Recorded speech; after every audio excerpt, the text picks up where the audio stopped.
brews, and banter. Hey, Frank. I guess we're starting here, Roman. We are starting. And hello, Jim. Hey, how are you? We don't have a hit on us, do we? Like, are we good? No, you don't. Not yet, anyway. Okay. All right. So we got to behave. We'll see how the night goes. What's the criteria for this? Don't you worry. We'll know. Yeah. Well, no. You won't know. You never know. So a couple episodes back, my friend Jessica was here. She was joining us for a podcast with friends. And today, your friend Jim's here. Yes, this is my friend Jim. Absolutely. I met Jim, the non-Italian, in 1992. That's how far back we go. And then we were disconnected for a while. We were, but I think the better story is how we met. How did you meet? I'm glad you asked that, Roman. I've been wanting to tell this story for a while. So back in 1992, there was a company coming to town. At the time, we had not seen the likes of anything like a Home Depot or a Lowe's here in Syracuse. And a company by the name of Builder Square was coming to town. They were owned and operated by Kmart at the time. And I interviewed for a position as the inventory control manager. And a gentleman by the name of Ray Robert gave me a shot as the HR manager instead of the inventory manager. And I did a lot of the hiring and a lot of the training for the store, and it was a good time. Well, one of the things we noticed when we came to town and when Builder Square got here is that we didn't receive any applications from a company called Chase Pickin. Chase Pickin at the time was owned and operated by Wegmans. You're familiar with them? Great company. And what a great place to work. It really was. So we didn't receive any applications from Chase Pickin, which was a competitor. Chase Pickin and Wegmans were always the same building, right? They were in the same property, the same property, which Bob Wegmans owned all the property. And boy, did he charge himself some serious rent. Anyway, we were open for probably about 6 to 8 months before I received my first application from a gentleman from Chase Pickin. And his name was Rich. And I hired Rich. He came with a lot of experience, and we needed that at the time. And Rich came to my office one day, and he says, "Hey," "I've been really having a good time here, and this is a great company." He goes, "I got a friend over at Chase Pickin." Yeah. His name's Frank. Like, he's a dickhead, but he's a good guy. Right? I was soon to find that out. So Rich comes into my office, and he says, "My buddy Frank," he says, "he wants to come over and work with us." And I says, "Really?" I said, "I could always use the help." I says, "Well, you tell Frank when you talk to him to get a hold of me, and we'll see what we can do." He says, No, man, I'll call him right now. He picks up the phone, and he calls over to Chase Pickin, and he gets Frank on the phone, on speakerphone. He says, "Hey, Frank, it's Rich." He says, "You're on speakerphone with Jim, the HR guy here at Builder Square." He says, "Hey, Jim, how you doing?" I say, "Hey, Frank, how you doing? Rich tells me you want to come over." He says, "Yeah." He says, "He really likes it over there." I says, "Yeah." I says, "Well, I'll tell you what, why don't you get a hold of me when you got some free time? We'll set something up. We'll get together and talk." He says, "Okay, thanks, bye." That's where it ended. Right? This is his recollection. This is not a recollection. Were you sober when he called you? This is exactly Chances are I was not. By the way. The story gets better. The next day, I receive a phone call. "Jim, call line 1. Pick it up. "Hi, this is Jim. How can I help?" "Yeah, this is Bob. I'm the HR manager for Chase Pickin." He says, "I just want to tell you how unprofessional I think you are by recruiting my people while they're on the clock working for me." I said, "Excuse me?" He says, "Yeah, I understand you had a conversation with one of my associates yesterday while they were working on the clock, and you tried to recruit them to come to work for you." I said, "Well, Bob," I said, "I think I would be more concerned as to why your people want to leave as to why I'm trying to recruit them. I'll take the call under advisement. Have a good day." Yeah. And I hung up. I would have completely put that on Rich, by the way. I would have no, Rich called him. I didn't do it. Well, listen, it was right there at the moment. I had to answer this guy. He was really calling me out. And I was, Rich to the back office, Rich to the back. I got him back there. I go, "Hey, what's up with this guy you did? Yeah. What happened?" I said, "I just got called out by the HR manager." "What, serious?" "Yeah." So he used it as leverage. He went to them. He whined a little bit. "Yeah, if I don't get any more money, I'm going to quit." So they gave him a little more money, and he stayed. He stayed for a little while because eventually he ended up coming to work for us, and that's how we met. I actually ended up forgiving him for doing that to me, and I hired him. And a little bonus to that story is probably 6 years later, I was sitting across from Bob Lyons, or Bob asking him for a job. Mm-hmm. You know, so I went to work for Chase Pickett afterwards. Oh. I went to work for Chase Pickett as a manager, and I sat across from the guy who called me out. He knew me, and this is one of those, what I refer to as a George Bailey moment. You've seen the movie It's a Wonderful Life? Mm-hmm. You've seen the Yeah. These are George Bailey moments that I think about, because Bob, the HR manager for Chase Pickett, at that point could have said to the regional manager who was recruiting me, we don't want this guy. Mm-hmm. And here's why, right? So Bob, instead of doing that, made a difference in my life at that moment in time. And he never brought that up. He knew who I was, and I knew who he was. Mm-hmm. I was wondering if I would even had a shot at this job, because when we first met, I mean, we never really officially met, but he didn't like me too much for that reason alone. And I ended up getting the job with Chase Pickett. I was the first person that was ever hired outside of the company into a management role. Everybody had always moved up into that company. So I had to overcome that when I first started, but eventually it became one of the greatest places that I've worked for to date. Mm-hmm. It was a great I wish I would have been around then, because I would have called you and recruited you. Well, thank you for that. That's how complex that. Yeah. But we never talked money, so how could I use that as leverage? I don't even know what you did. Because or why the story you did. didn't happen. Listen, I can only tell you that the story has not changed since that day with me. How about the other story you had? Remember that one time I punched you in the arm? No, I don't remember that. You don't remember that? I don't. We had this competition in the back for some reason. It was me and Rich and someone else. It's coming back. Yeah. And he's like, no one's going to hurt me. Punch me in the arm. And I punched him so fucking hard in the arm. Frank's a tough guy. Yeah, he was the guy back then. You just we did stuff like that too when we were 12. Yeah, 11-year-old. Yeah. Wait. Yeah, what the fuck, Jim? I was 21 and 22. And... No. He was immature. I didn't say you were. Oh, okay. I need a code. You're a victim. Yeah. You see, the hit's on you now, buddy. No. I said he was a victim. It doesn't matter. You already fucked up. You're the one who hit him. You reminded him that you hit him. Now he's going to be like, I didn't remember that. Now the hit is on you. By the way, I met you a couple of times. I met Jim. First time was at Lock 1. We did like an event there or whatever. Yeah. And then second time, recently we were at the mall at Bullfinch Brewery. And so we were like just hanging out. You guys are fucking besties, right? I'm the only one out here. You guys. We can only hope. Frank was nice enough to have my dad and I stop over really quick. And, what a great time it was nice to see you guys. And I asked Frank if you could be, well, no, Frank said we can have Jim on if you want. I said, absolutely. Can we ask him for something? He's like, wow. I was like, can he wear a sports jacket with a gold chain, with a slick back hair like that? Show them your... He's got the borrowed He's got the Brews and Banter. That's right. Gaudy ring on. Yes. It fits you? He had the sunglasses on. And early. It's nothing to be. Well, I told him to put it on your pinky. Well, I thought about that. Because that's what mafias do, right? Well, I don't know. There's actually there's this theory, or not theory, but the thing that I believe is people who wear pinky rings, I don't trust them. So it's just like, and I told. I feel the same way about me. I don't blame you. I don't trust him either. Yeah, after the research I did. I wanted to know where I was going. You'll have to tell me what you researched. Yeah. You probably know more than I do. One of the other theories they have is that we drink beer on this podcast, and I'm currently out. And you brought this beer. So help yourself to that, Frank. If you like it. Well, Roman needs some too. So here, try that one. Or you got to pour out of that? I don't know what you guys do. I don't know what's happening. Well, share that one. Somebody gonna have to give me beer. Yeah. You guys drank one already? Yeah, that's what we do. Oh, okay. You brought the beer. Do you know anything about this beer? I don't. I know that my brother, Bill, turned me on to this.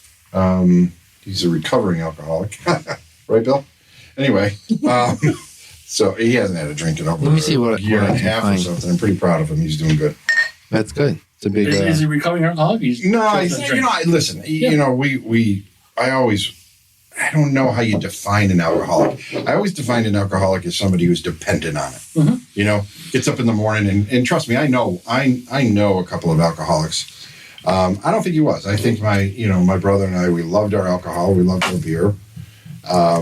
We were DWI free. We haven't lost a job as a result of it, and I guess they call that functioning alcohol. I don't know.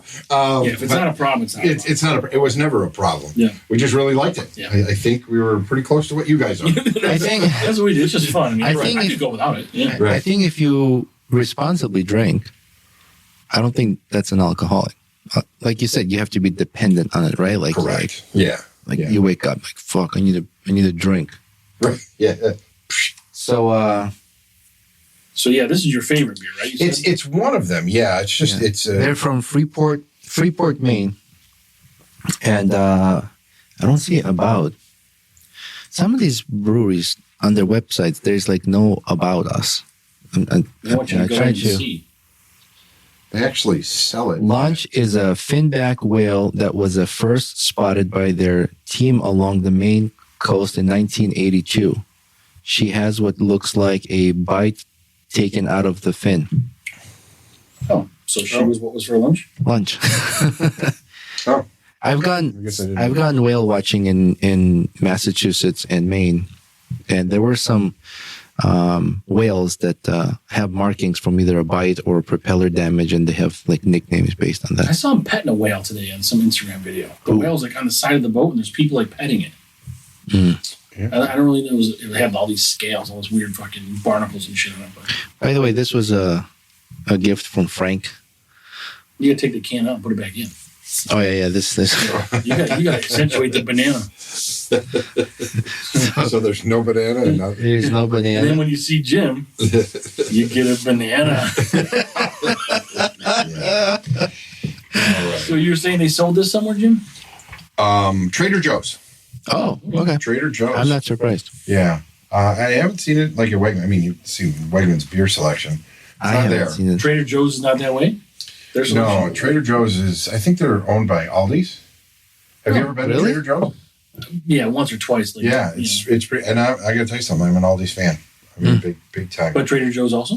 Trader Joe's, yeah. It's a similar store to Aldi's, although kind of some more unique items. I guess I would have to say. I feel like Trader Joe's is more like a bougie, hipsterish bougie. Yeah. Hipster doof. One time, my wife and I were in line at Trader Joe's, and the cashier is trying to like engage into conversation with customers in front of us, but there's like no eye contact or anything, so nothing like helped him to engage. And then we come up, and he's got these long hair, and he's like, "Can I ask you a question, guys?" We're like, yeah. It's like, you ever been in a dream and you feel like a real thing, but you're dreaming, but you really feel like it's real, and then you realize you open your eyes and you were actually sleeping? And I'm like, fuck. I would just drop my stuff and walk out. I was like, yeah, man, all the time. What kind of acid is Yeah, I don't know. He really wanted to ask that. I think he wanted to ask customers in front of us, but... So smell this and see if you can tell what kind of beer it is. You should know. Mosaic Hop Single IPA. Because you read the fucking can. I did not. You said you should know, and you know how I have reaction to the Mosaic hops. Is that what you're having a reaction? No, like how I would get that burn or Does whatever. It burn you? Yeah. I'm gonna swell up. What the fuck did you do to me? I look at what happened to me. I'm just kidding. Well, he's talking about his reaction when he pees. It burns when he pees. It burns when I pee. Seriously. So this isn't. I gotta get better friends. Anyway, so you wouldn't normally drink something like that, is it? No, I enjoy it. Oh, you do? There was a period when we drank so many IPAs, and I was like, Frank, I'm getting this like weird feedback from all these IPAs, like it's burning. Yeah, it's like it's in your throat, but like I don't think it's the Mosaic. I think it's the freshness, right? Oh yeah, someone told us how fresh the. Yeah, if it didn't sit long, so. Because then we just kind of quit drinking IPAs, and we never had a sour before. And then we started drinking a lot of sours. And you had one of those the other day, Bullfinch. He was not impressed with Key Lime. No, not at all. I mean, you really have to have a palate for some of these beers. Yeah. I mean, seriously. Well, hang out with us, Jim. You'll get a palate. Not if you're going to give me that lime stuff. I won't. I'll give you a palate of lime stuff. He'll give you a palate full. I do this all day. I don't know how limey it might be, or slimy. So you were mentioning, Jim, about some research you did on Roman. Oh boy. and how we met, Armenian, anyway. Yeah, In you know, 92. listen, when you guys asked me to be a guest on the show, I was really excited. Wait, you about asked it. him? Well, you said I didn't ask him. I thought you asked him. no. You He just said fucking showed up. you said we could have Jim. I'm like, absolutely. Can you ask him to be on? And do you think he'll be? Listen, I got a text message. I'll show the camera right now. Well, first he's like, "Can you put pasties on?" I'm like, "We can't." I didn't. Bruce and Vander Coaster pasties. You know, I got really excited and obviously really nervous too, because this is out of my wheelhouse. I've never done anything like this. Yeah. I've watched you guys, you know, from the beginning and definitely started to listen to you more than I did originally. And you guys put on a really good show. Thanks. And I wanted to have stuff to talk about it, right? I wanted to come in here and not look like an idiot. You know, and when I found out where you're from, and I know, you know, Frank and telling the stories and everything, I said, geez, I wish I would have I know a little bit more about, you know, you, where you came from and how you came to this country and how your family is on the other half of the globe. I have a 7-mile radius, and I call it my bubble. And I absolutely love my 7-mile radius. I have no desire to have a house in Florida, no desire to really travel all that much. I'd like to take a vacation here or there, but one of the fondest places we go to is Myrtle Beach. It brought me back to when, you know, the kids were young and we went there. But the only reason why my bubble's 7 miles instead of 4 is because my son lives here in Baldwinsville, New York. Oh, I know that. Yeah, and I live in Liverpool. My daughters live in Liverpool. I absolutely love my home. I like my job, you know, but I have no desire. I'm very, very content. So when I meet somebody like you who's really traveled the globe and come to this country, I'm always intrigued about the story. When I lived in Boston, it surprised me how many people I met like that were just content and happy in their space, their community, their neighborhood. So when they would tell me that they live 20 minutes outside of Boston and they're, I don't know, 50s, 60s, 70s and said, never been to Boston. I was like, you've never been to, you can see it from your balcony. Right. Yeah. You've never been to that city. All your life you lived here. Yeah.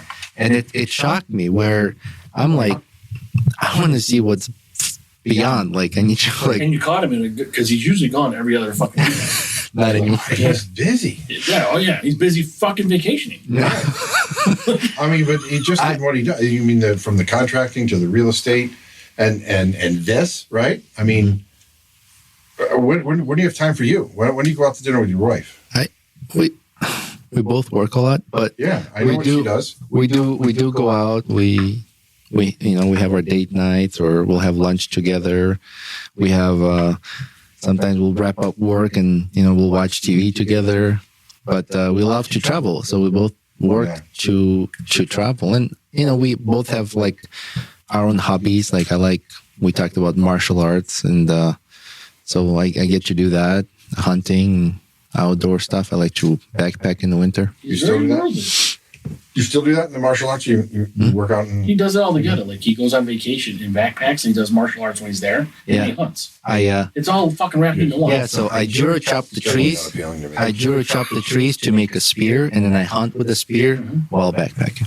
And You're full of shit now. He shucks that bark off the spear. How else do you get hands like this? They're supple, according to Jim. Yeah, they're pretty soft.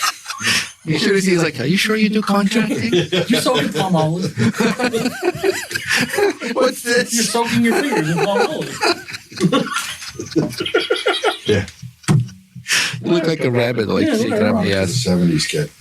Yeah, you're a 70s kid, right? I am. I just watched a YouTube video on the history of the fillet of fish before I came here. I don't. I'm addicted to YouTube. That's what I do now. I don't even watch TV anymore. Although I do have a pretty rigid routine with my bride. Of course, we've been married for 34 years. We got married in 1990. And every day it's 5 o'clock news till 6:30 when Lester Holt comes on, and then it's Family Feud, and then it's fall asleep watching it? No, we kiss each other goodnight and we go to our separate rooms, which is that story I was told. He's got a separate room story that's pretty fucking good. I mean, when you have a lot of room in the house.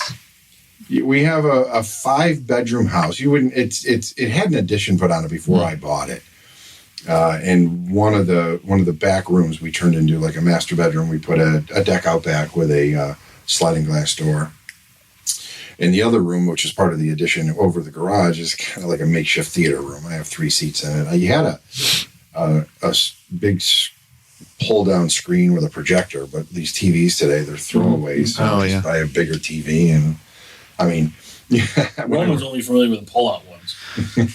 Pull-out TVs with a hole in them? Yeah. That's weird. Yeah. For you. Fucking normal for me. Yeah. Back in the 80s, I used to sell TVs, and a 60-inch TV was $49.99. Oh, yeah. Yeah. $5,000 for a rear projection 60-inch TV. If you sold it, you made $365. Wait, that would be projector TV? Or what they call plasma TV? No, they had their projection. They had like the rigid screen, like like the Ruffles potato chips. Yeah. That's where the screen was like.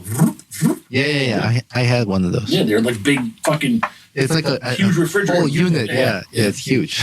Now you can get an 80 Somehow for it's fucking difficult life he's been through. It's hard to travel with a big ass TV. Yeah, exactly. Yeah, I just shoved the thing in my back. Right. So anyway, they're throwaways. You buy a 60-inch TV for $498. Yeah. I mean, seriously. Yeah. Now, the last one is 98 inches for $14.99 at Costco. The fuck are you going to do 8-foot TV? 98 inches. 98 inches. Just a 6 foot. I measured it. $1,499. I measured it 6 foot. Did you throw your dick on like a Barbie table? Yeah. Okay. I just multiplied it by 100. Yeah, we know how your math is. But yeah, those TVs are relatively inexpensive now. So yeah, and here's the other thing with TVs. I mean, when you look for a TV, are you a quality guy? I mean, I see you got all this sound equipment. And yeah, I research. So you research it, and the pixels and everything, all that matters because you pay more for a TV like that. See, I buy a Walmart TV, a Roku, a Hisense or something like that hanging on the wall. Hisense isn't bad. Well, it's not bad, but in other words, it's $300 as opposed to $1,500 for the same size. Mm-hmm. If you go with Sony or UHD, not UHD. What is the most OLED? Let's see. Yeah, he knows. Yeah, I was just waiting to see if you could think of it. STD. Well, he's talking about STD. OSTD. I have a friend who works for Ray Lynn's for the last 40 years. And he was over the other day explaining the difference between the TVs and that kind of stuff. And, listen, at 56 years old and contacts and everything else like that, I can't see the difference. Give me a TV. Yeah. Give me a TV. The nice thing about OLEDs is the richness of color, and their blacks are so they're tiny individual diodes that completely turn off for your blacks.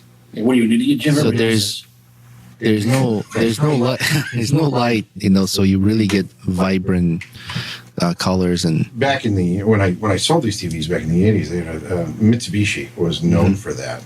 They had a chemical called scandium oxide. You familiar with that? No. All right. Well, let's keep talking. Go ahead. That's probably what the drones are looking for now in New Jersey. Oh, we'll talk about that. Scandium oxide. White are whites and black are blacks. That's what I used to say to sell it. Yeah. I didn't really know anything about it. I didn't care. I just knew that tag had a commission. You knew it was $365. Yeah. I spent $1,000 on a 26-inch Mitsubishi back then with an oak cabinet. I had to have it. I think that's 32, and it was like 180. Oh yeah, it's stupid today. Our very first flat screen TV, we went from. Do you remember those Sony TVs, like the tube TVs, but they were super heavy. They had a flat screen. Yep. But they used huge back, right? Yeah. XR versions. 32-inch. Yeah, right. Silver plastic. Yep. Holy shit, those were. But they were like 3 foot deep. Yeah. They were heavy, man. We went from that to our very first flat screen TV. I remember till this day. Bought it at Target. Researched for like 2 months to see which one to buy. And Philips has the lower brand, like Magnavox. You remember Magnavox?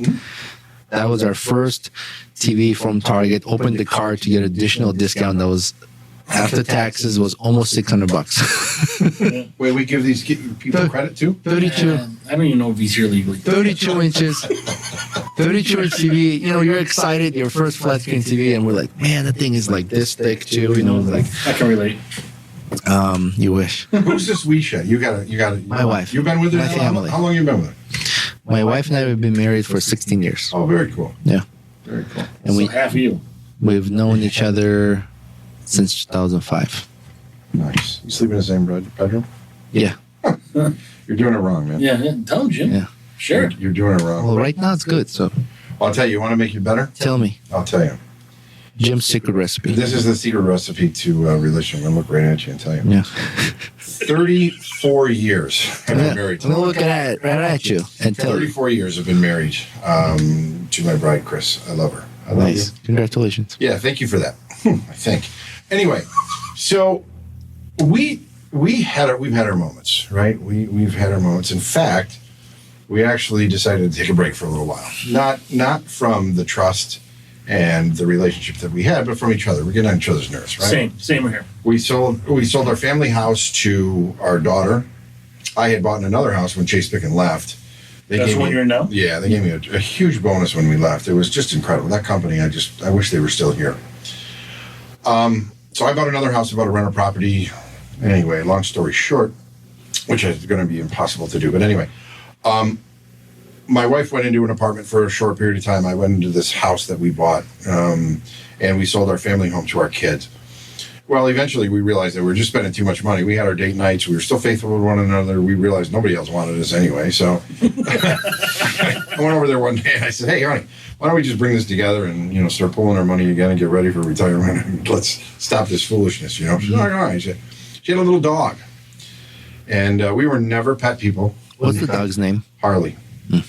We were never pet people. My kids never had an animal growing up, and I think I had a dog when I lived in Arizona for a short time. Her name was Lady. She was a German Shepherd, or so my brother tells me. Female? He doesn't remember having I just don't remember. But I didn't name it Lady if it was a male dog? I don't know. It's a joke. Lady in the I don't know. Lady in the I mean, that was a male dog, right? Yeah. What else he got you there? Right. Anyway.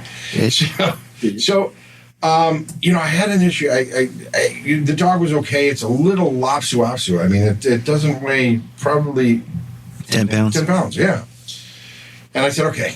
And we've always slept together. And she says, well, Harley's, going to come. I said, okay, I'm going to build Harley a bed that's the size of our bed. She can sleep right up next to you. I'll build stairs to The it. height of your bed. Height of my bed, right there. We'll fluff it out, do whatever the dog wants. Oh, no. Harley's got to sleep in the bed. Wait a minute. I got to sleep with a dog? Yeah.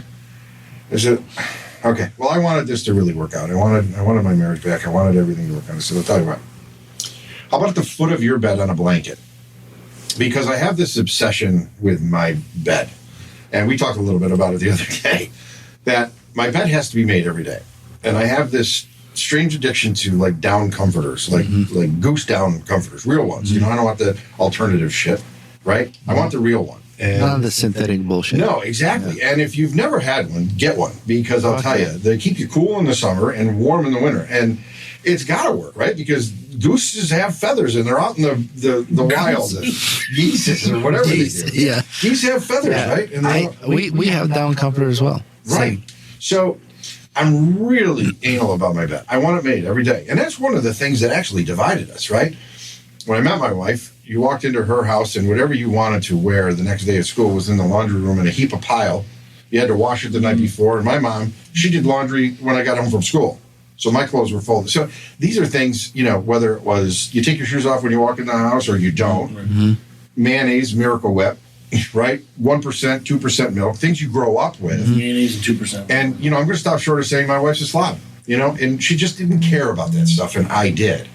I cared very much that the bed was made every day. And it became a bone of contention for us to the point where, listen, it's important to me and I need you to understand that. So, And sorry, to be clear, he's not saying his wife had to make the bed. No, not at all. Whoever last out makes the bed. Last out. Yeah. In fact, if we were home on a weekend and she got out, I would go right in and make it. And I even took that burden off of her. But, when I came home from work after leaving so early and her getting, it wasn't made, I would be like, hey, 30 seconds. 30 seconds if you time it, right? Mm-hmm. Anyway, so one of the things she agreed upon was that. We agreed that Harley would sleep at the foot of the bed. So I usually have one or two of these comforters on deck. I mean, they're in a box, ready to go, because eventually, after time, as ridiculous as this sounds, the oils in our skin, you can only bleach them so much or wash them so much, they tend to fade a little bit yellow, and I don't like it. I need a bright white hotel. There's not much I said. Anyway, so we have spare as well. Yeah, one day I got it was in the summer. I got a brand new comforter. It's time to change the seats. Crispy, brand new sheets, brand new comforter, brand new shams. Now I iron my shams. I'm not lying. Listen. Duvet cover? No. And that's the thing, right? Because you can get different color duvets and that kind of stuff, but it loses its. For me, the down comforter loses that, right? Because you might as well just get a spread. This is like two fucking Martha Stewarts talking. I know, right? Who's just sham? Brews and self-respecting brews and banter, right? We're going to talk about beer.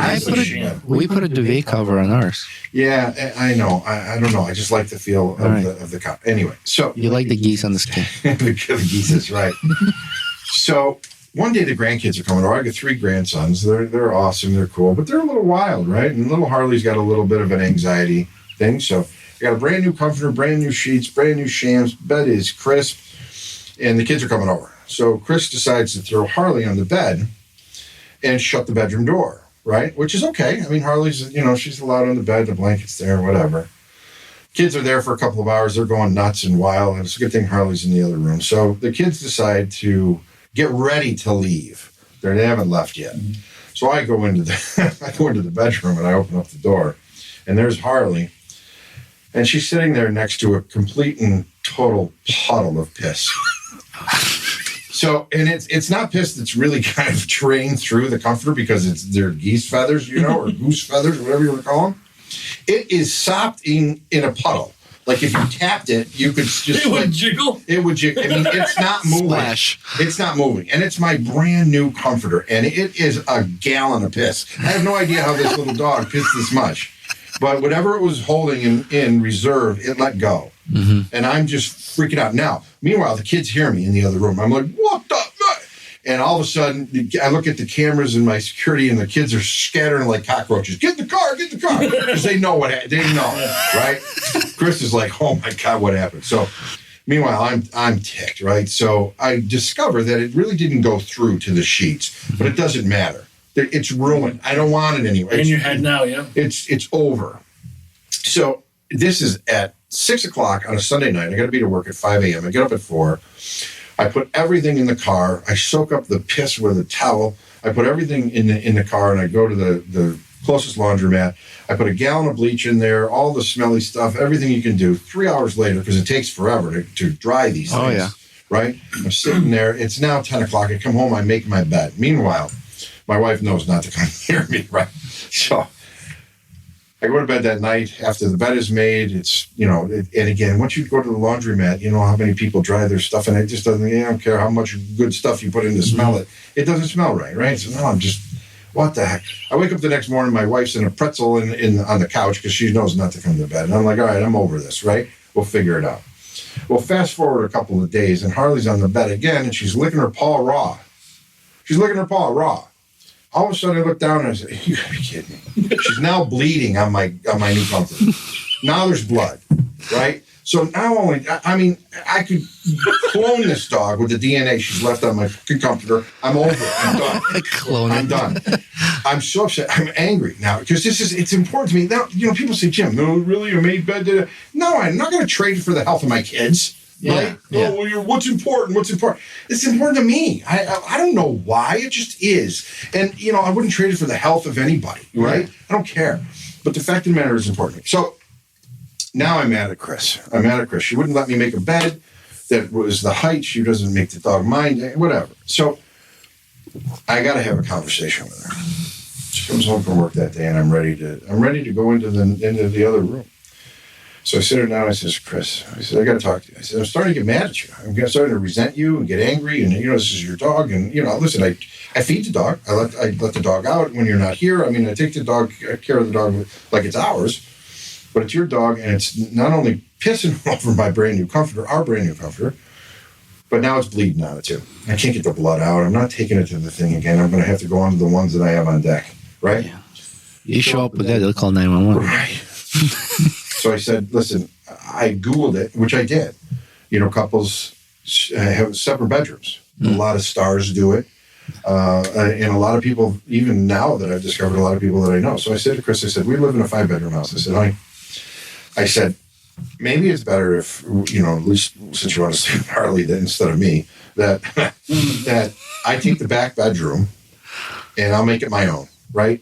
And everything else we do together, right? Everything else we do, it didn't change. Just our sleeping arrangements. And I just think it's better. And let's give it a shot, see if it works. A lot of people do it. And she looks at me and she goes, well, I'll go into the back bedroom. You don't have to. You just stay in the room that we're in. And, I mean, it was yours. It was technically, I guess, mine when she came back in. You can stay there with your stupid fucking comforters. Plus you got a stack you piss off of. Oh, well, yeah. Balcony. Yeah, it's got its own master outdoor bathroom. so I got to tell you something. Best decision we ever did. Yeah. I'm telling you, we love each other more. Everything is better. Nice. After this, everything is better. Well, good. You figured out what works for you guys. Figured out what would work for everybody. I'm telling you, give it a shot. Yeah. The dog's probably happy too.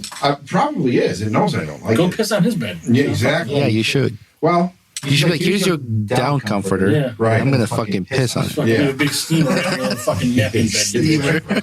Anyway, so it worked for us. And you're like you said, it did work for us. And it's working for us, right? Even when she doesn't feel good and she goes into her room, and your guys' night, I don't know. There's something about it. There's something about having your own space after so many years of being with somebody and loving them, as unconditionally as we humanly possibly can, and having that separate space. That separate space to really Fart as loud as you want, all kinds of just bullshit. any. Only one condition is the comforter with the made bed. Yeah, but her bed doesn't be made. No, Hers is I bed. shut the door. Unconditionally with one condition. Exactly. I got that. Yeah. On one condition. How old is Harley? 7? 7? Yeah. Does she ride? That dog's going to live another 20 years, man. Do you have a Harley? I do. Fuck yeah. Nice. What kind? I have a 2006 Heritage Softail. Softail. He's also got a vet. Well, I sold a vet. You did? I did. I had 3 vets. And one of the things that I love, in fact, it brings me to my next topic, is my shopping addiction. I have a shopping addiction. For comforters. Well, for everything. It doesn't matter what it is. Sham. It's sunglasses. I got to tell you something. I have 30 pairs of sunglasses. I don't care whether they're $30 or $3. I buy them. Check out Nice. Jim Sneakers. That's Always another- fucking new. That's another thing. 7 pair on deck right now. It doesn't make any sense. Yeah. Listen, I know. I've got a shopping addiction. And that's, when Frank just mentioned this thing about the Corvette, I love the hunt. The hunt for me is everything. Corvettes are a dime a dozen. You finding the one exactly you want? Well, at any point in time, we don't want to get the fever, right? But Corvettes are one car that are dime a dozen, and I love the Corvette for one reason. You see it coming from a mile away, and you can tell it's a Corvette. Yeah. You can't tell a BMW from an Audi, from a Kia today, from a Jaguar, but you can tell a Corvette from a mile away. I can tell you what a Corvette is. And I love a Corvette. I've had 3 of them, and I love the hunt. I love a deal. See, I gotta get a deal on everything. I gotta get a deal, and then once I get a deal, I've got it's like my drug. Yeah. I got the deal. Now I want to make a couple bucks, sell it. So I don't care about. I don't covet anything. Except for I'll tell you something. I played around a little bit with cars, but that is probably the only reason I dislike Corvette. Because everybody can tell what it is. Everybody has fucking Corvettes. Like, I feel like a Corvette should be. I feel like Corvette should be one of those special vehicles, like you hit your midlife crisis or whatever. Like, it's a special vehicle you buy to enjoy. But when when you're at the traffic light and grandma pulls up on one and fucking some other guy pulls up on another one, like everybody fucking got Corvettes. Like no, that never happened. I lose that. I lose This is that. fucking Armenian shit right here. Everybody Armenian. Corvette's a head turner, man. I I lose- a Corvette. People turn heads. I'll tell you. I will tell you what. There's only one Corvette I like. And it's a 1967 to 1969 Corvettes with the two round the 2 round ones, 2 round headlights on each side. Yeah, those are the C1 ones, right? Is that C1? Yeah. But C2 78. the classic Corvettes, Yeah. those are The fucking original. beautiful. Yeah. And they're fucking expensive. Those are fucking Yeah, they beautiful. look like little squares. Because they're Round looks like a little square. No, the whole car, the whole shape of the car. Oh, okay. like the back is got that nice aerodynamic slope down, Yeah, you like your rear end sloped a little bit, right? like yours. Yeah. Let me show you. You might like that, actually. You know, Like, I don't. I like. You gonna get another one? you like I will. modern? I will. I like the modern look. I think I'm going more for the older 70s this time. I'm not a big fan of carburetor. I like yours. You had a red one. 78. Restored. Yeah, Yeah, 78, that was nice. but it's carbureted. No, I'm wrong. I'm wrong on the year. It's not. It's before 1969. Hold on. 64, I think 60 or 62. The one with the round headlights. Yeah, you can. They did it for the the Mustang and the Camaro, all these things. I actually thought about building a car with my son, just to have like a car that we build together. And when he's older, will be his car. Or I die, it's something he'll remember. Like, oh, I built this car with my dad. How old's your son? He's 12 now. Oh, cool. But I wanted to start on this project when he was 10. And you can build something that you guys can fucking travel in since you do so much of that shit. well, I Build a really motorhome. love 1969 Camaros. Yeah. Yeah. Fuck, they're expensive. And I didn't know this. So I wanted to start from scratch, okay? Like from scratch. Like frame off all that. Everything. So I found Like Tim Allen at Home Improvement. Yeah. 1959 Camaro. That's the body style I like. That's Corvette. Oh, I'm sorry, Corvette. Yeah. That's what. No, it looks like a square, like the body itself. 1959? Yeah. That's cool. Knock it, So- get him in the eyes. I found in Michigan there's a junkyard. They had a Camaro just body. It was probably in the fire. Nothing's there. Just steel, all rusty. It's been out in the weather. Yeah. And I call him like, I saw online it says 7,000. I'm like, probably 700. There's no way this junk will be 7,000. So I call the guys like, yeah, 7,000. You better get it soon. It's going to be gone. Yeah. Well, that's why you could charge $7,000. I'm like, 7,000 is not 700. He's like, no fucking way. I'm like, so like, get the fuck out of here. I go on eBay, look up these Camaros restored. They go up to $150,000. Yeah. Yeah. And I'm like, oh my And God. years. It's going to cost me a lot of money to restore these. So I had to kind of crush that dream and maybe go with something else. And I don't know, maybe. You ever watch We'll see. Graveyard Cars? No. Can you pass me my phone? This guy, Graveyard Cars, I forget his name, but he, all he works on Is he in Canada? No, I think he's in like Illinois or some like Wisconsin area. But he does all like Mopar, like Barracudas and shit like this, and he knows like fucking bolt numbers and like he there's nothing he doesn't know about them, and it takes him years to do, but he does it. He restores them right back to where they were the day they came out of the factory, and better, because you get those cars back then, they weren't, the door gaps weren't always perfect and shit like that, but he's a fucking meticulous man. I forget his name, but it's a pretty cool show to watch, and they'll have like wrecked cars with fucking frame damage. They'll straighten the frames out. They'll keep numbers matching shit. Wow. Yeah. My brother-in-law just told me about a guy. He lives in Delaware, and he met a guy at Corvette. Same thing. $400 to tell you what's wrong with your Corvette. He walked through this thing list by list. This is aftermarket For show? For show purposes? No, Show just he bought it. He bought it for like $10,000, and he's putting some money into it and that kind of stuff. And the guy told him whatever what he needed, about $10,000 worth of improvements to kind of get it up. He says then it's a $40,000 car. That's right. So, Nice. You like more modern sports cars? I do, and to be perfectly honest with you, I want it done. So in other words, I get your dream to work on it with your son. I get zero desire to do that. I want it done. But I often wonder more so today when you look at even these kids and the collectibles, and we talk about vinyl records, cars, even furniture, antiques, right? Does it mean anything to our kids, right? I don't think a Camaro 69 or 72 means anything to my 33-year-old kid. They don't, So what happens next, right? You and I want it, right? Because it brings us back to our youth, and we remember those cars, and how cool would it be to have the car that we dreamed about to have when we were 16 at 60, right? But furniture, antiques that used to, in a certain period of time went for hundreds and thousands of dollars. These kids today are IKEA. I want a new one tomorrow. Throw that one away. Records, they're coming back. But even if you talk to my brother Bill, who's an avid record collector, you'll see that even the record industry, where it's almost peaked, if it hasn't already, and is starting to kind of go down. And he'll tell you what's coming back is CDs. CDs right now are yeah. Should have kept my collection. When we talk about knowledge of the cars and knowledge of the beers and everything, I mean, my brother, records, he'll look at a record and he'll tell you exactly what to do with it, how much it's worth, why it's worth that much, and he'll look for a little sticker or he'll look for a word on the back. Oh my God, it's got this song on it. Go ahead and say, I mean, he's a genius when it comes to records, but I wonder where it's going because he's got this, I mean, I'll call it $30,000, $40,000, $50,000 record collection. Seriously, who wants it? Right. Well, they still someone buy like a store of some sort. They still make records today.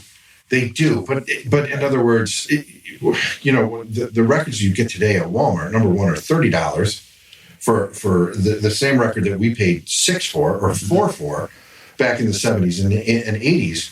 Well, inflation difference. Exactly, but it's just mass produced. But you still have it. You still have it 40 years later. These records you're talking about, or 60 years. I mean. Yeah, and none of them are considered original, right? They're just not. I guess maybe new artists are. And you're kind of an expert in like these hair metal bands, music, right? No, I thought not an expert. I love. Love. 2 steps away from blowing Gene Simmons. No, but I won't pay the ticket prices anymore. Honest to God, I mean, I love, Artist Speedwagon. I love Journey. I love Kiss. And, I'm not paying the ticket prices anymore. And it's not really about the money. I think it's more about principle. I would rather go to Olive Garden and lay down a $400 bill and have a night with my family and have a memory than go to and sit, literally 30 rows back at an REO Speedwagon concert. I can't pay the prices anymore. So it's stupid. You pay $400 at Olive Garden with your family. You have this great fucking night planned. Order whatever you want. But just before you go, your bed's not made. What's going to happen? Something has to give. Yeah. Harley shits. What are you going to do? Yeah, reservations. We got to reschedule. We got to reschedule. I think it's some of the things that people value. Like you were talking about classic cars. Yeah. I can't get rid of that feeling sitting in the old school V8. You press on the gas, the whole car goes, whoa. Like, what do you replace it with nowadays? Yeah. Like, you wind it like a full start. You know what I mean? Like, it's like, or like shifting, like driving a manual. Yeah. Like when you shift that gear, it almost like you feel it. Like you feel the whole, especially with older cars, not like the newer ones. Where like you almost can throw the shifter, it goes into a gear, but you really have to like press that clutch all the way down, really shift that gear, really feel those gears like changing, you're accelerating. It's like this rush. Again, I'm getting excited. Felt that. But like it's how do you like replace that? It's definitely memories. Like so, you're saying how maybe your kid wouldn't like a car this old. I get all of that piece of it. But maybe your kid would like a car that old if it's a memory he has with you riding in it when he was younger. Or building with his father or like whatever, right? Yeah. I mean, it's not for everybody for sure. So some things will have like sentimental value and have those meanings. Some people enjoy going to... I went to Pink's concert recently. I thought that was the best concert I've ever been to. She's a great show, yeah. I couldn't believe it. What's your favorite ticket? I don't remember. Yeah, you did. I had to buy it so far in advance. What'd you pay for your ticket? It's not mafia money you can pull out of your side. Everybody knows what they Hold on. I don't remember. Then you have too much money. If I had to... I wish. You have too much money. I From wish. the travel budget. From the minute your grandfather pulls a quarter out of your ear at 2 o'clock at 2 years old, you know about your money, right? We all know about it. I have to say, if I had to guess, I'd probably spend my wife's ticket and my ticket together, maybe $600. That's maybe one ticket. 3/4 of one ticket. I paid $500 to see REO Speedwagon, row 7. Row 7. I took my brother. I won't do it again. $500? $500 to see Ariel Speedway for 2 hours? Come on. And the same ticket was $13. And I get they can't make the money that they used to make, right? With streaming and record sales and that kind of stuff. But come on, $500. Count the amount of heads that are there. I mean, what's right is right. I mean, figure it out. I'm sure it was expensive. And You definitely paid more than that. when I have this pressure from my wife, like, don't fuck it up. Yeah. Make sure you get the. It doesn't matter, right?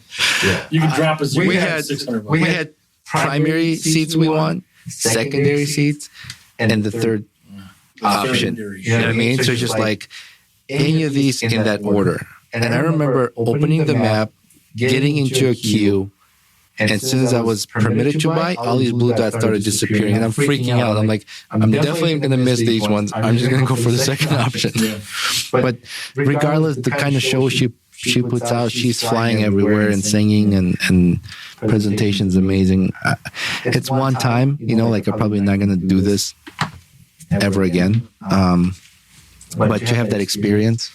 But someone like REO, where you're paying this kind of money for tickets, right?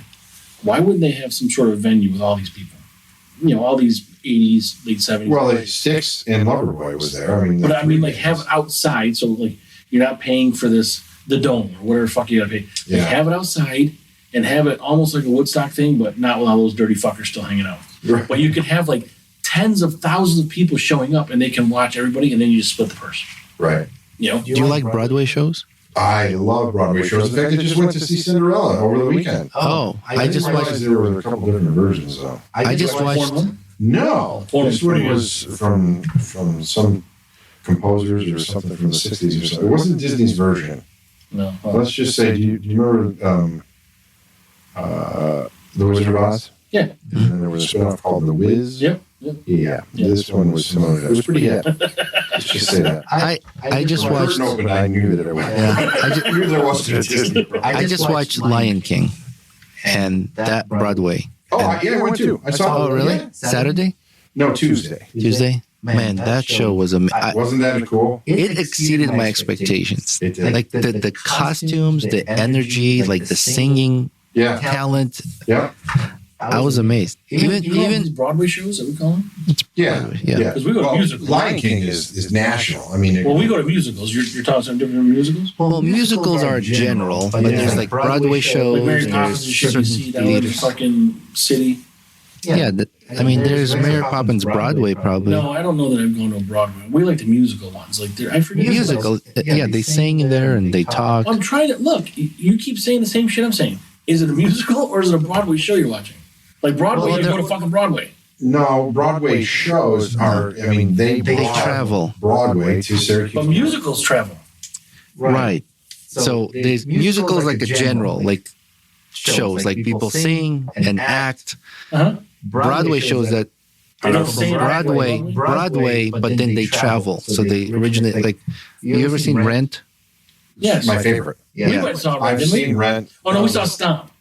Oh, We saw yeah, Stomp. It's cool. So I've seen Rent probably 5 times. I've seen Rent and Broadway in New York City, but they also travel. Like they go Where would you watch a Broadway Rent in Syracuse?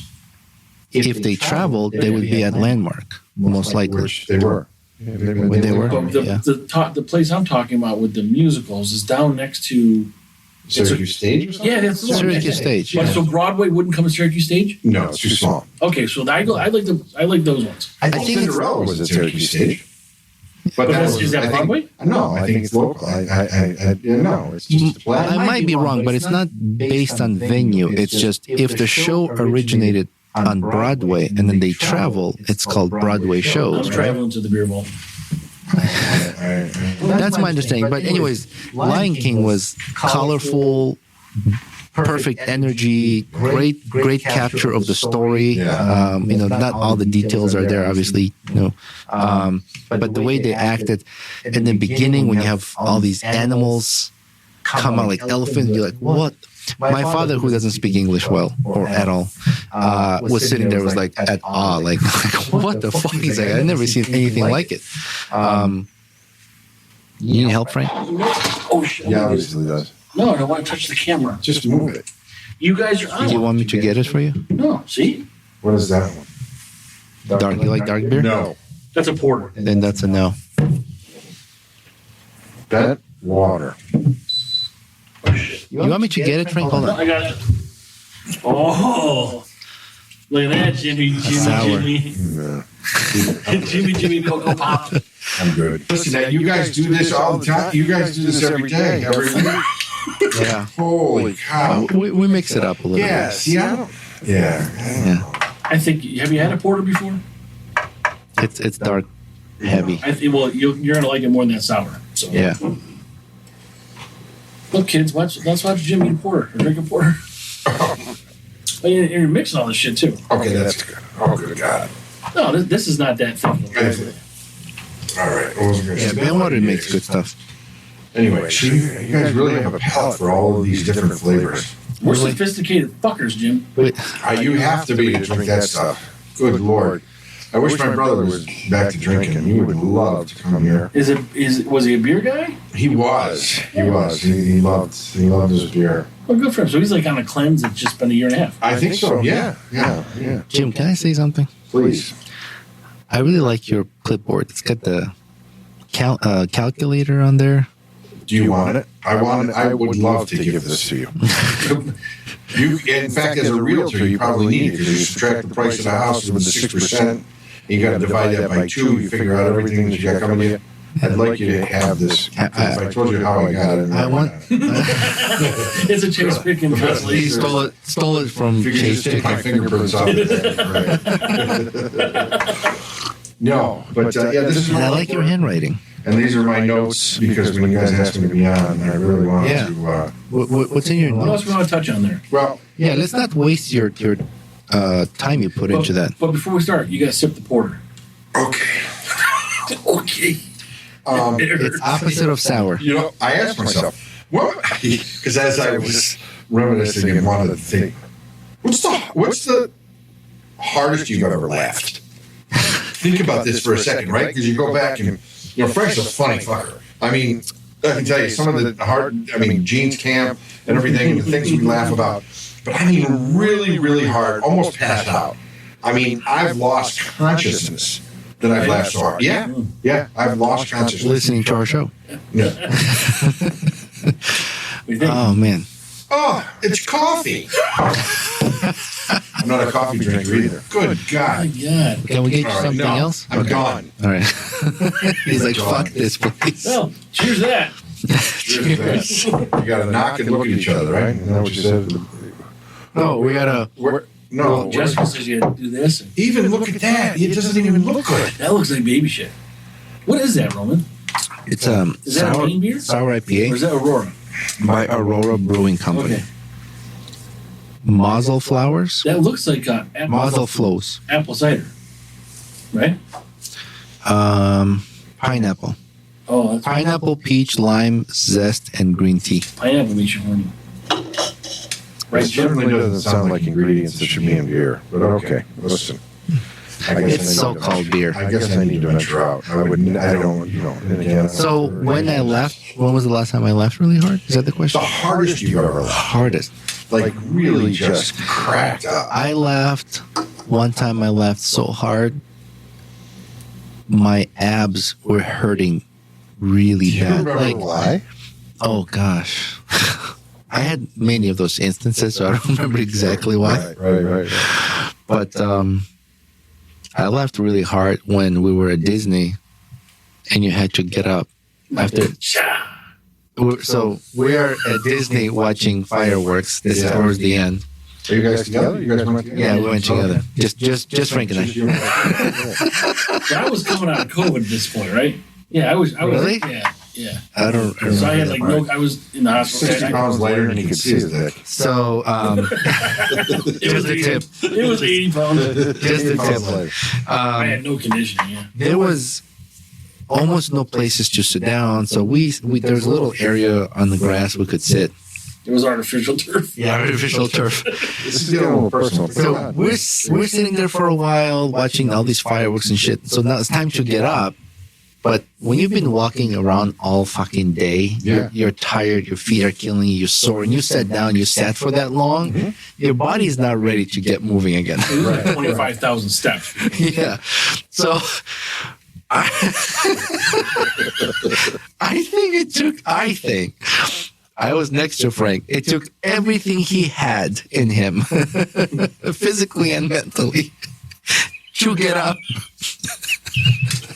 And he had nothing to grab onto to get up.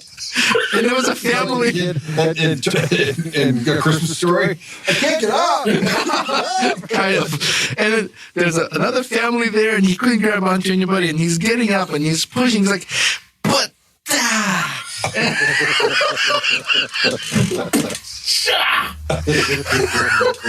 Like everything cracked on me. Like, till this day, it's been years now. And till this day, sometimes when we get up, as a joke, we'll go, It's those moments, right? have you ever laughed so hard you shit yourself? No. But I have done lost consciousness. I've literally lost From laughing? Lost consciousness. I laughed so hard. So I bet you don't remember why. I do. I have two incidences where I have. One was, and you know him, my friend Eddie Schroeder. I worked for a company called Mr. Handyman, and I was a handyman. So you went out and you fixed certain things, and yeah, exactly. Handsy man. Yeah, I installed ceiling fans, fixed faucets, this kind of thing, and I hope Ed listens to this episode because he'll laugh just hearing the story. But it was just one of the most funniest times.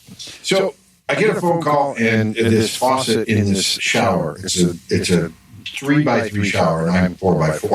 Right? So the shower head is leaking, and the guy just wants it fixed. He wants the guts replaced, right? It's a pretty simple fix. You go in and take the sconce off or whatever, or the discussion. Take the handle. Right, you take the discussion. I can't get the discussion off, right? I don't know how this thing comes off, and I'm taking photos and trying to figure it out. I'm wrenching on it, and come to find out, it's just I'm twisting it the wrong way. So eventually I get this faucet apart after cutting it, and I've got to replace it. I've got to replace the guy's faucet. So I pulled the guts out of the faucet, and unfortunately I didn't realize it at the time, but I Hold on a lost it. second. All right, sorry, Jim, you were saying, Yeah, so I've got to replace this bathroom faucet in this shower that I barely fit in. So I for some reason, when taking this apart, it's got the guts inside, and I lose this little rubber washer that I found out later. I put the faucet back together, it's still leaking. Put the faucet back together, it's still leaking. Take it apart, put it back together, it's still leaking. Can't figure it out to save my life. I got a friend of mine who's great at this. Now, I'm working for this company. I've been at this person's house from 4 o'clock. It's now like 6 o'clock. It's in the late fall. It's getting dark out early. This couple wants to go to dinner. They're like, we're going to go out to dinner. Like, my day's done at 5 o'clock. It's now like 5:30. I call my friend Ed, and I said, Ed, I don't care what you're doing. I don't care what it costs me. You need to get over here and help me. I don't want my boss to know that you're here. And he's going to help me figure this thing out. Because even when I got to either shut off the main water to stop this thing from leaking, because I'm literally missing this one little round washer that just continues to let water pour out. So I've got to shut off the main again. So, Ed, I don't care what you're doing. I don't care how much it costs me. I'll give you anything you need. I need you over here right now. So he does. He drops what he's doing. He comes over. And here I am in the shower, and he looks at this thing, and the first thing he says, you're missing a little washer here. There's no way I'm going to find this. It fell in the wall or something? Yeah, there's no way I'm going to find this insert or whatever. I call Lowe's. No, we don't have it. I call Home Depot. No, we don't have it. Well, we're out there, right? So we go to Home Depot. It's just like the Griswold family Christmas tree where the light was shining on it. I kneeled down, and there is this one faucet insert. And I'm like, Ed, I think this is it. Sure enough, it's it, right? We drive back to the house, right? It's now like 7 o'clock. This couple wants to go out to dinner. I got to get this thing. I've been here for 3 hours, and they pay by the hour. It's ridiculous, right? And my boss is going to want to know why what the hell happened, right? I'm putting this thing all back together. We get it all back together, and if you know anything about these new faucets today, they have these little things that will help you determine how hot you want your water. So when you turn it, You put this little clip in there, and it'll never get hotter than that, right? It's a safety thing. It's like a stop. Correct. So I turn it on. The water's not all that hot. And he says, you got to adjust that little stop thing. Take it all apart again, right? And I go to put it back on. And I'm screwing the thing, right? And I'm screwing it back on, putting it all back together. And he says, you turned off the water, right? Just as he says that, I turn this thing and water. I get a shower. In the shower, I can't move, right? Because you're wedged in there. I can't even turn it off anymore. Meanwhile, I literally, and now count down 10 seconds. This is how long this shower's on for. And that's a lot of seconds. Yeah. I am soaking wet. I turn the sucker off because I forgot to turn the main off, right? Meanwhile, Eddie's on the ground. He's passing out laughing so hard. I've lost consciousness because I am laughing so hard, and I am dripping soaking wet. Now, I think you drowned. You talked about hoarders, Frank. These people are a hoard. They got a dead mouse in a trap over here. It's disgusting. Right? I got nothing. I got no towel. I got nothing. I got my T-shirt, and I'm just trying to dry off. I don't even know what to say anymore, right? Again, I get it all back together, put the discussion back on, and walk upstairs. I'm dripping. The lady goes, honey, why are you all wet? I was sweating. I said, do you mind if I take care of your bill tomorrow? I will figure it out. At this point, I don't even know if I have a job anymore. Right. But it was one of those times that I literally lost consciousness. Eddie will remember it. And I needed him. He was there. He helped me. Yeah. Got me to where I needed to be. But in putting it back together, I had that moment. And it was one of those times that I'll never forget. Yeah. I have to say, people who are handy really have ways they'll find a way to fix things. Oh, that's Eddie. Well, problem solving. When you're handy, you're a good problem solver. Yeah. That's Eddie. Yeah. Eddie is the man. Yeah, he can do a little bit of everything, right? Yeah. He's just he takes his time, and he's a meticulous thinker. But we've actually fought over it. We've had problems, right? It's like, Ed, stop. Mm-hmm. And you really want the end result, but you don't want to wait that long, right? That's the problem with society today, right? Ed wants to go home. He wants to Google it. He wants to look at it, YouTube it, figure it all out. And he'll come up with a solution, and then he'll even, take more time. It's like, dude, just do it. Yeah. When we were working on a job not too long ago, where the customer actually got mad at him and said, hey, you've got to stop. And he didn't stop. He wouldn't stop. And the ending result was textbook. Right. Perfect. Textbook. Yeah. Textbook. And even the couple was okay with the way it was at that point. Just took too long. It really did. But in the end, it's perfect. Yeah. I'm talking for a guy who's basically in the electrical industry and been an electrician most of his life.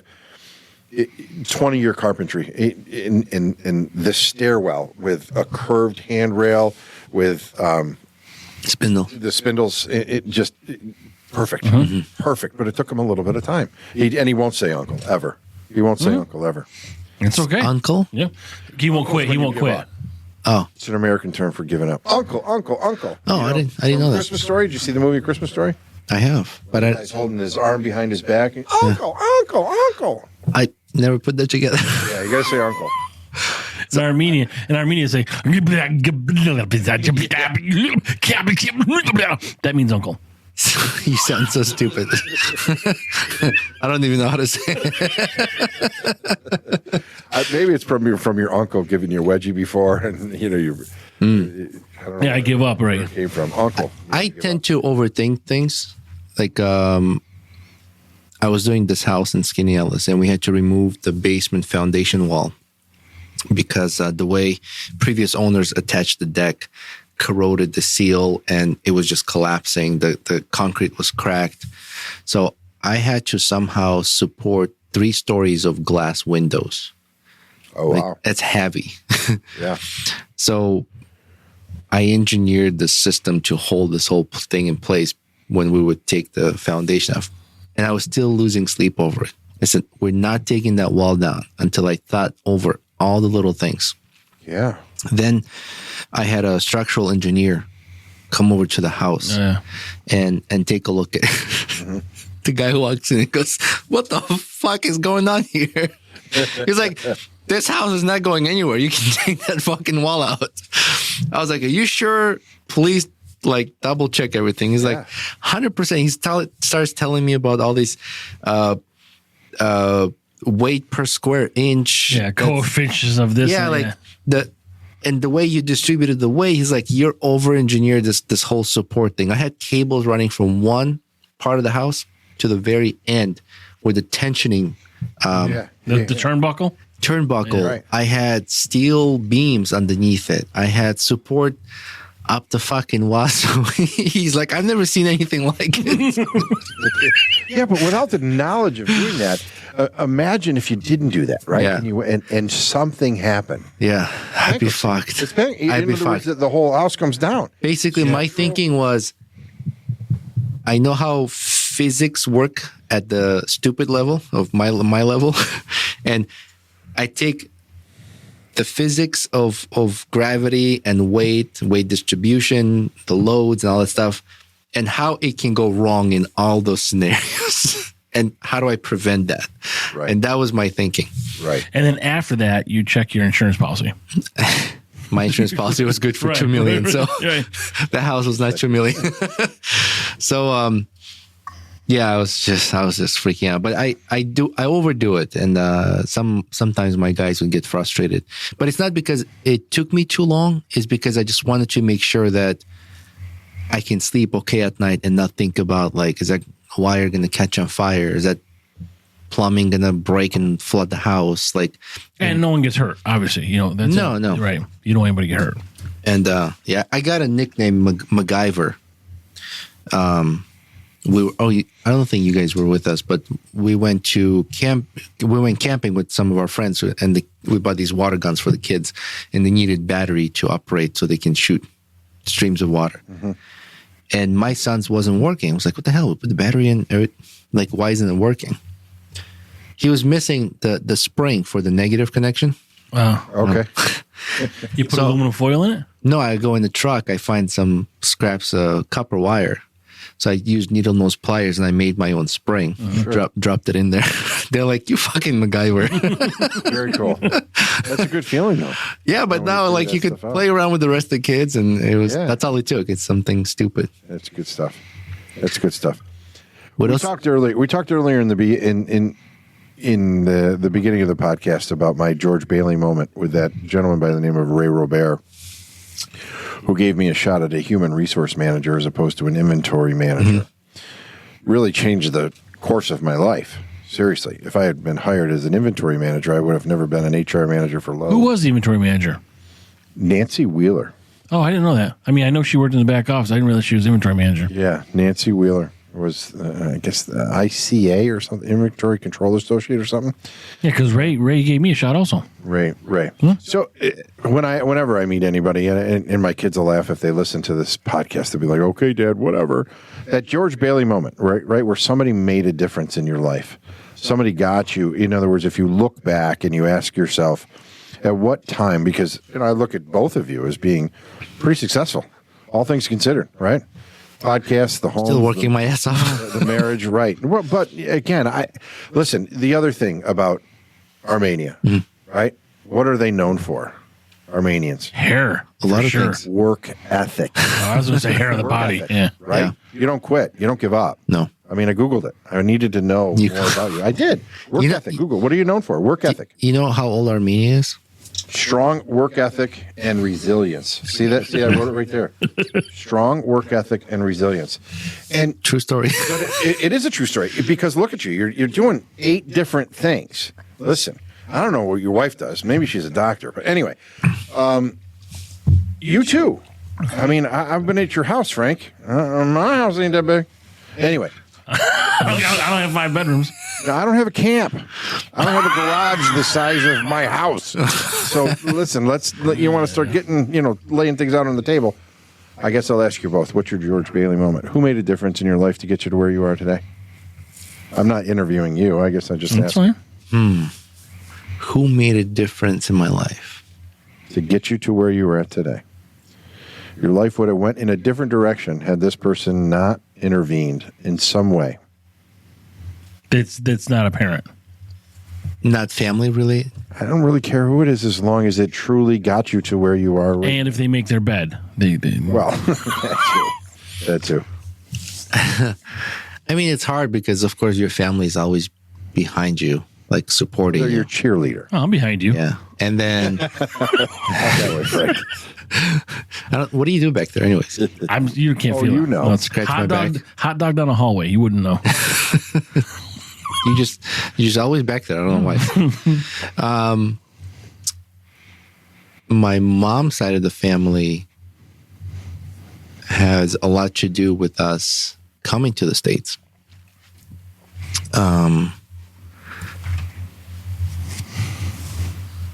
I don't know. I'm trying to think who in my life. I would say it's a collection of people who played their roles that either made me decide the direction I want to go, to not make the same mistakes, or something that inspired me. I can't pick one person. I just feel like my life has had so many changes, whether where I lived or the environment. Till this day, sometimes I'd be driving and I'm like, I can't believe where I came from and where I live now and what my life is like. Amen. Like That's good still word. like random, I would just think of that. Like, Yeah. it's crazy to me. And I can't pinpoint one person. Great. Well, I thanks think for it's answering that question. it's a collection. Frank, how about you? Great answer, Roman. You really knocked that one out of the park. It's a hard question, man. Yeah. Yeah, we're on to Frank now, Roman.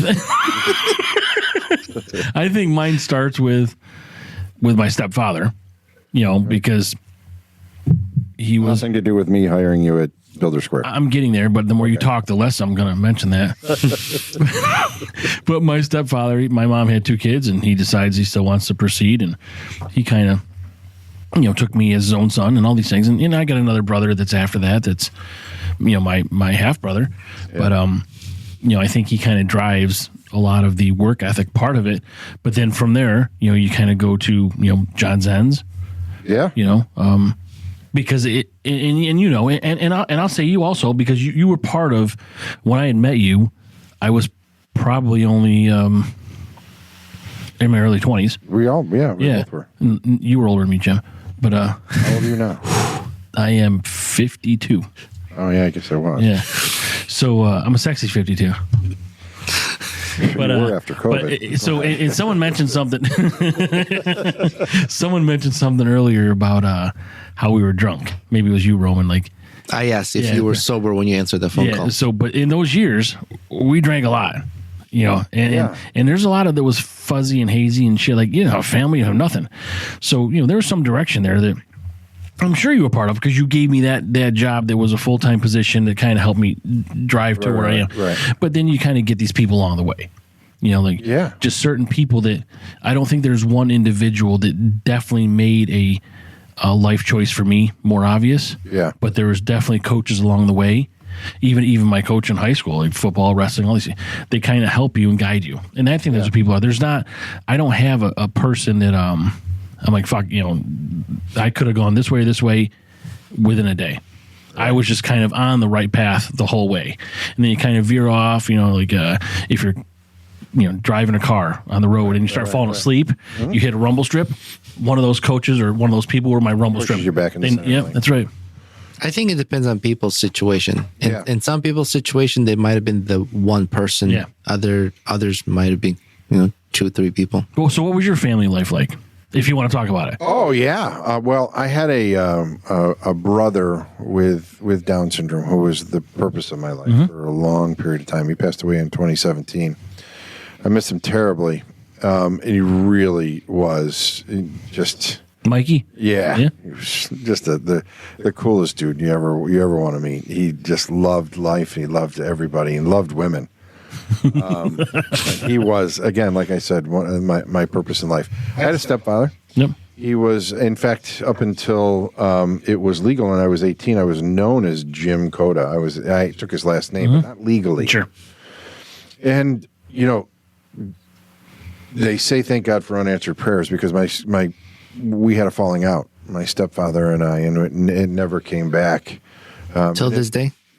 Yeah, he has since passed. But after my mother passed away before he did. Mm-hmm. And we had, and he didn't do the things that my mom wanted. My mother inherited some money, and money divides family. I don't covet money at all. You can have it all. I've never cared about it.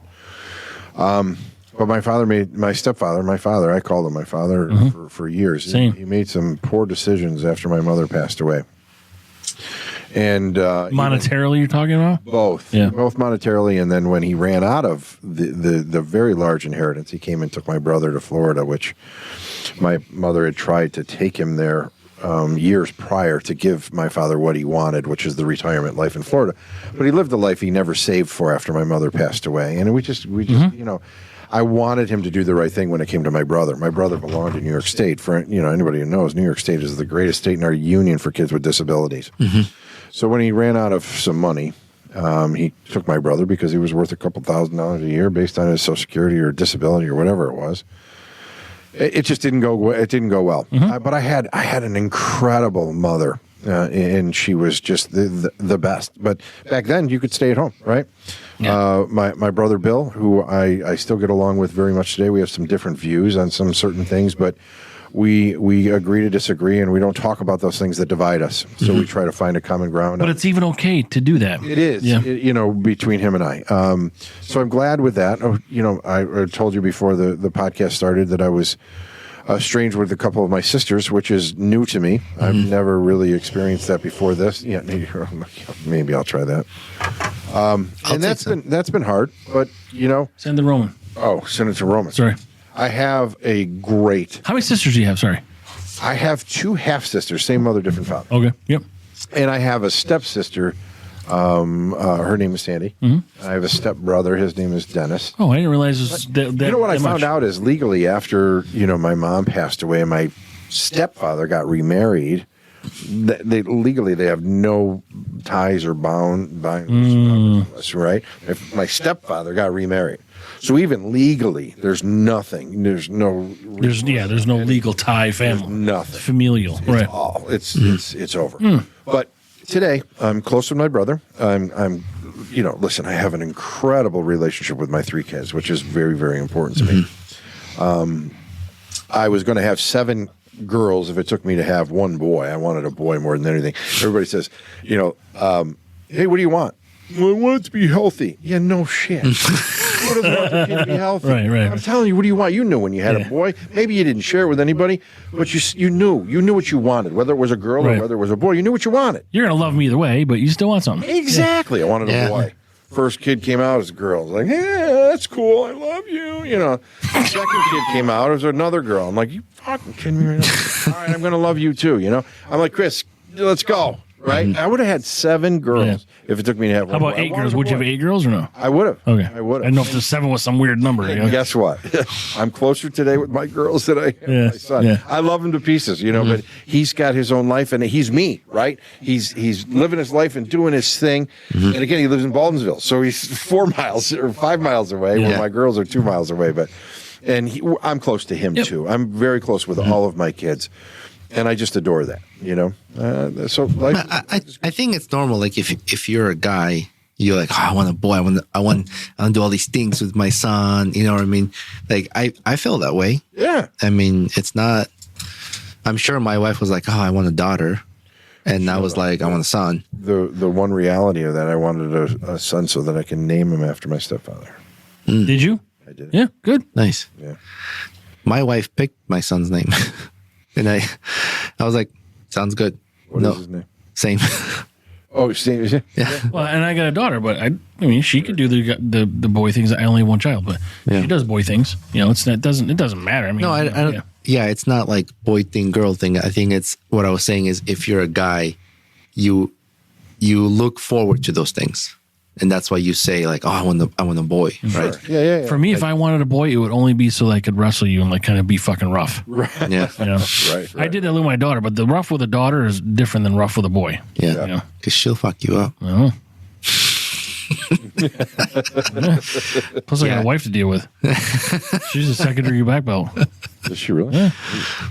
Yeah, she's a teacher. Yeah. She'll Need to be that today. roundhouse you on the tip of your nose. Tip of something. My daughter's a social worker for Baldensville. She gets beat up every day. Yeah, and that's the thing. That's a whole nother podcast. It's a good school district, but that particular area of work is very unforgiving. They're doing things differently, though. Yep. Right? There's no consequences for your actions.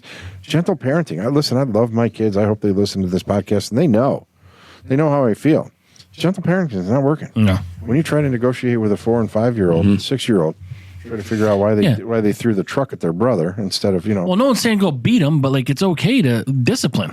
Yeah. Listen, my brother and I at an early age in Arizona were bent over the bed and whipped with my father's belt. We don't do that anymore. We've evolved. I get it. Yeah. But to negotiate, to sit down and ask a 6-year-old why he threw the truck at his brother's head, Right. and what was he thinking before he did it, and how does he feel afterwards? That's right. Well, I think That's when you surfboard that kid. You throw him on the bed. He doesn't eat that night, and he doesn't think- do it again. Right. having a consequence, not so much for physical suffering, but more of like a consequence, like so for my son, for example, he goes on the iPad, he's hanging out with his friends on the iPad, they play their games or whatever.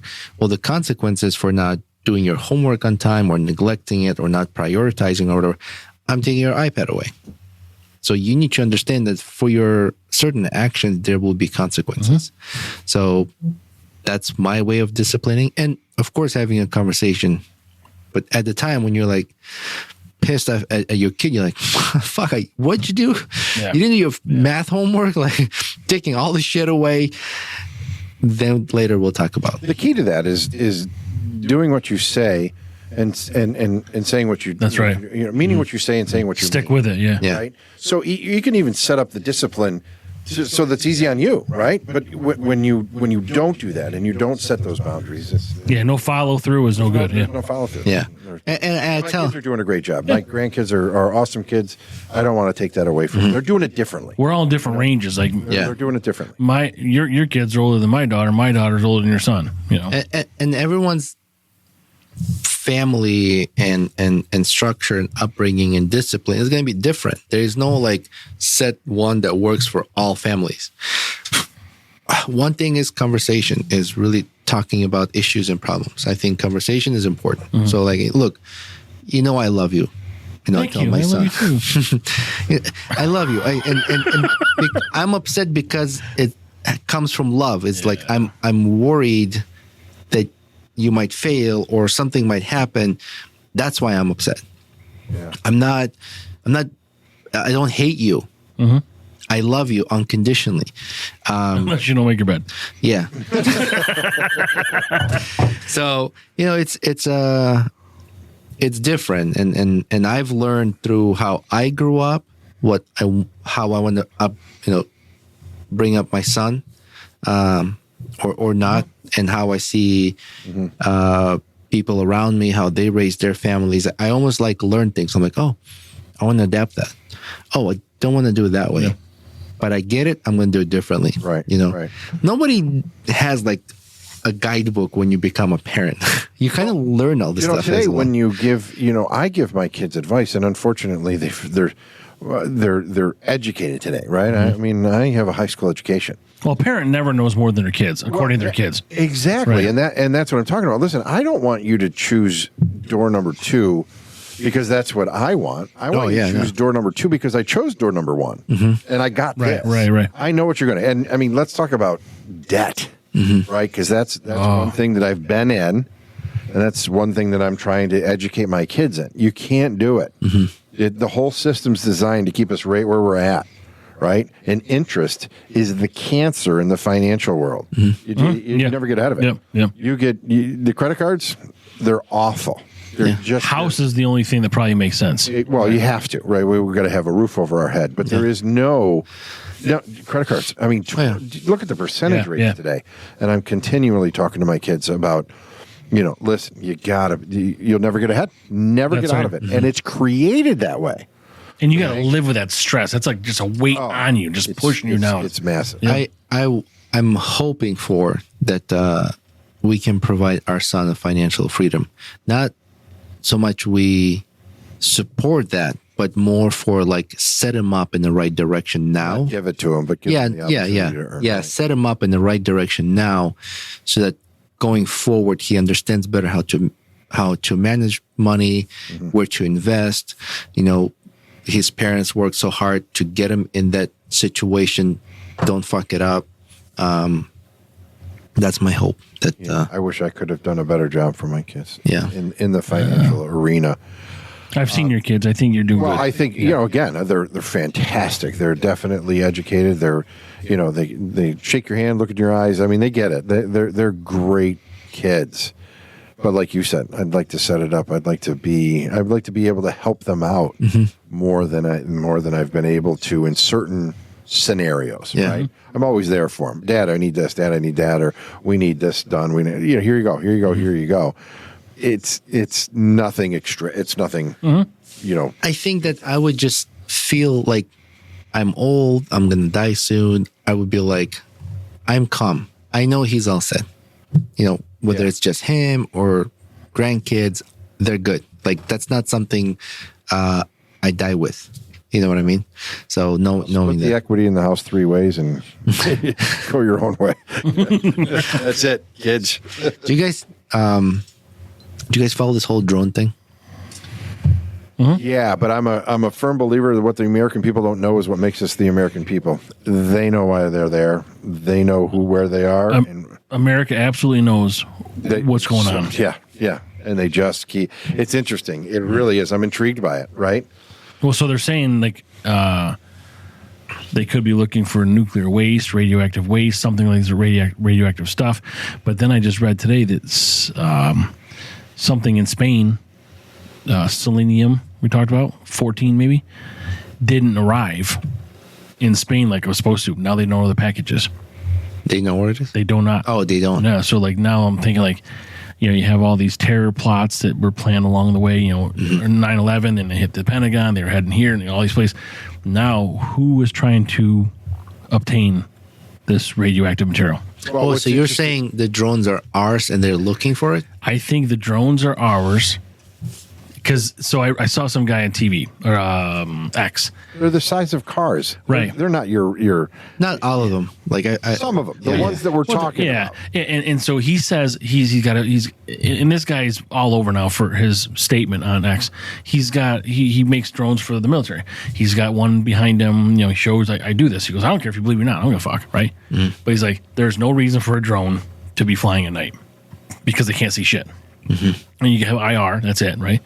But he said you can equip these things with sniffers. They can detect methane gas, I think it was, or radioactive material. So then they showed a map, and it's got all these drone sighting dots, all on the East Coast. And he says he thinks that they're looking for some sort of radioactive material, or some sort of trigger, because someone said something about Reagan was decommissioning these nukes in his era, whatever it was. There's all these nukes. One of them is unaccounted for. But they somehow reference Ukraine. I'm like, how the fuck? Yeah. So I also heard about someone saying how, like, North Korea is capable of disassembling and reassembling certain like nuclear warheads or whatever. And they were concerned that if they got hold of any of that stuff, maybe they want to assemble it in the States. And those are our drones just looking for them, Here's what I again, conspiracy theories or whatever. Yeah. All I know is some time ago, maybe it was a few years ago, a balloon flew into our atmosphere. Yeah, it was recently. Correct, right? Yeah. Last year. But it's We knew happening. exactly what it was. We knew where it was from. We shut it down. Yeah. That's it. No questions asked. Right. Yeah. You don't tell me these drones are flying around. Nobody's got any answers for it. Yeah. When this balloon entered our territory, right? We looked into it. We had our answers, and we knew exactly what it was, when it was, and we took care of it. It did kind of take too long to shoot it down. But there was also balloons before then they didn't do fuck all about. But I The have American people don't know is what makes us the American people. I have a bigger problem with hypersonic missiles. Yeah. Because Russia has one now that they launched against Ukraine. It travels at Mach 10. It's 3,800 miles a second or some bullshit. Like you blink, it's gone. But then the U.S. is developing one that I think can go to Mach 17.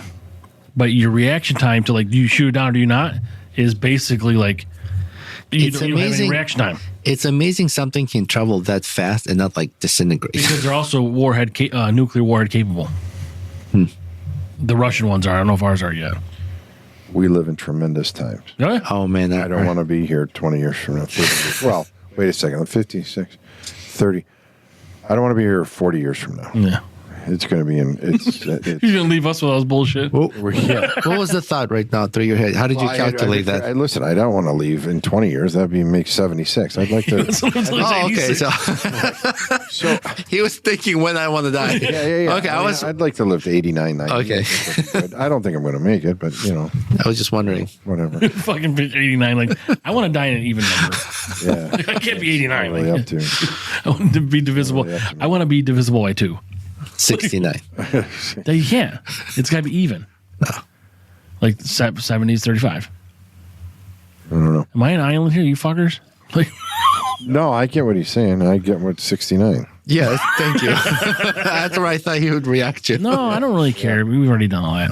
Yeah. We touch on all your points there, Jim? We did. I'm really excited for your future. I'm stoked for it. I want to contribute to your success in any way that I can, whether it's promoting your podcast and getting the word out there.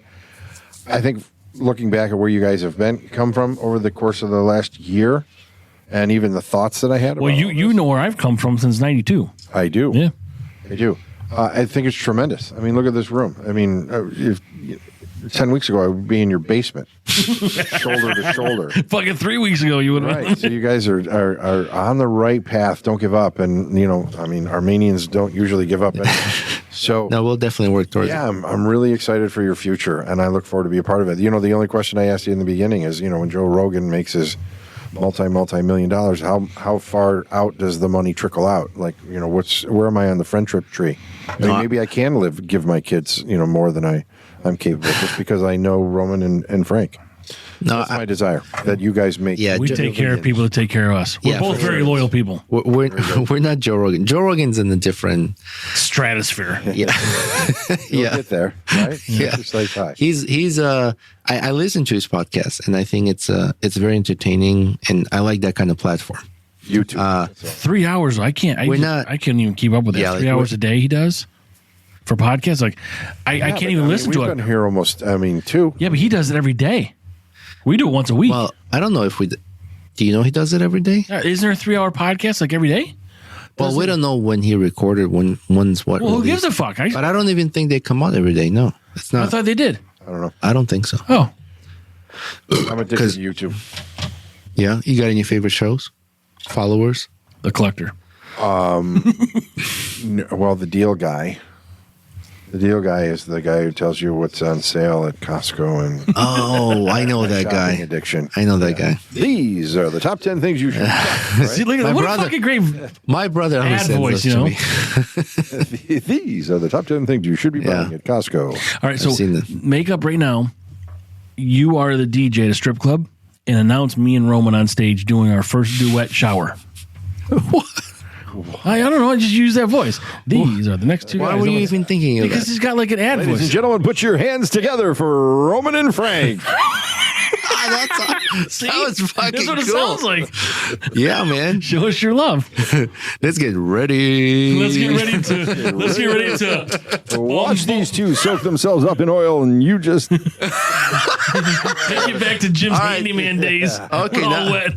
Here's what's gonna happen. We're gonna That's a great fucking ad voice. fucking perfect. We're gonna come up with a script for you, Come up with a script. I'd love to do it for you. and we'll get that recorded. Yeah. I'd like that a lot. And we definitely appreciate your support and your kind Yeah, words. thanks I for appreciate you guys. I listen. This is exciting. thanks for dressing the part, and that was pretty cool. Hope you didn't have a hard time taking the ring off your finger. No. Hey, don't worry, because it's loose on Roman's dick also.